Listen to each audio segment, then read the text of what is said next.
তো তোমাদের আগের ভিডিওতে বলেছি যে আমরা সকাল সকাল উঠে পুজো দিতে গেছিলাম। তো তারপর বাড়ি এসে তাড়াতাড়ি করে রেডি হয়ে চলে গেছিলাম এই পুচকুটার অন্নপ্রাশনে। তো পৌঁছে দেখি ওর ফটোশ্যুট হচ্ছে, তো আমরা চলে গেলাম চারপাশটা ঘুরে দেখার জন্য। ডেকোরেশন চারিপাশে খুব সুন্দর ছিল, পাশেই গোপাল সাজানো ছিল, হলুদের জায়গাটা খুব সুন্দরভাবে সাজানো ছিল। তারপর আমরা চলে গেছিলাম খাওয়া দাওয়া করতে। তো খাওয়া দাওয়ার সেরে বাড়ি এসে রেস্ট নিয়ে আমাদের অ্যানিভার্সারির কেক কিনে নিয়ে চলে গেছিলাম কেক কাটিং করার জন্য।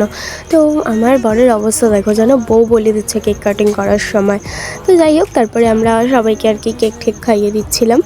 আর এদের কেক খাওয়ার শুধু ধরনগুলো জাস্ট দেখো তোমরা, এরা কেক খাচ্ছে না অন্য কিছু খাচ্ছে ভগবানই জানে। বাবা, কেক খাওয়ার ধরন কি এদের প্রত্যেকে। আর এইদিকে বাপু, আমি আমার বরের জন্য গোলাপ নিয়ে গেছিলাম। আর আমার বরের অবস্থা দেখো, সে আগে থেকেই ওপরে উঠে দাঁড়িয়ে আছে। সে বলছে আমি যেন নিচে বসে তাকে দিই।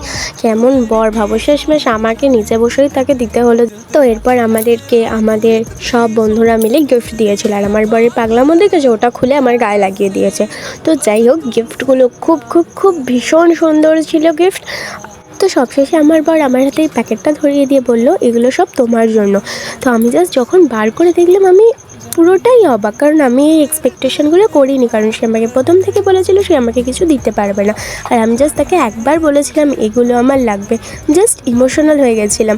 তো তারপর ওখান থেকে আমরা চলে গেছিলাম ঠাম্মির বাড়িতে। ঠাম্মি সকাল থেকে আমাদের জন্য অনেক কিছু রান্না করেছে।